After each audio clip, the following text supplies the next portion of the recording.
Hey there, Grumpy Old Fart here. I'm doing a Recon the Role-Playing Game story. I'm titling this one Mission Accomplished.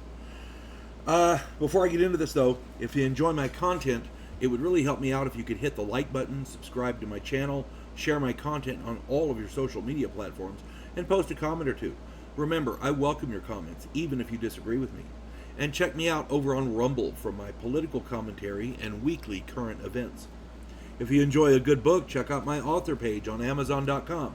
My pen name is H.L. Anderson. You can find all of my books there, including the one pictured there, The House Off Farrago Road. It's a house in New Orleans where the monsters all hang out. It's modern mythology set to a...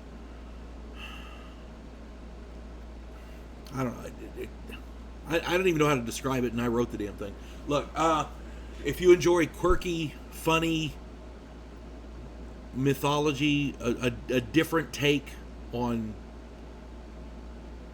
individuality, I guess, for lack of a better word, check it out. I think you'll like it. The House Off Farrago Road. And I've got a lot of other stuff on my channel, on my author page. If you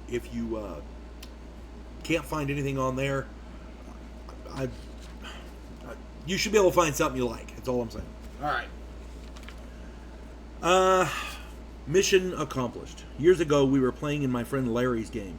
There were four of us: myself, my friend Earl, my friends Bobby, Randy, and Randy's friend Greg. We were playing mercenaries. We'd traveled to a South American country to help the rebels overthrow the corrupt communist government. Who doesn't like killing commies, right? That was bad. I shouldn't have said that.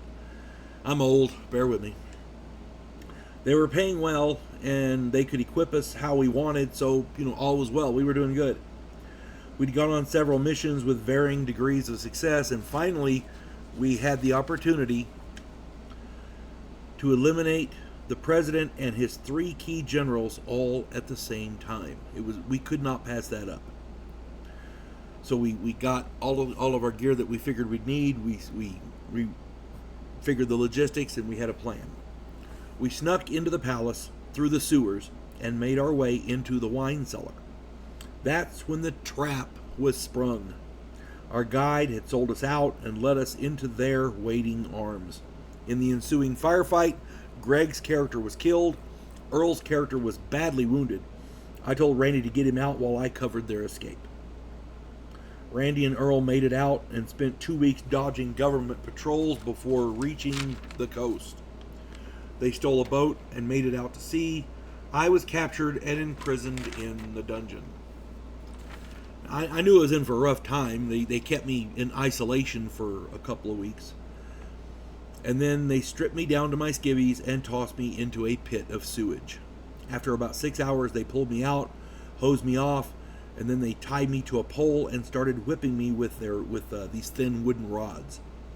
They wanted to know where the rebel camp was and who the rebel sympathizers were in the palace. Now, I didn't know who the sympathizers were. I made it a point not to know, so I couldn't give it away.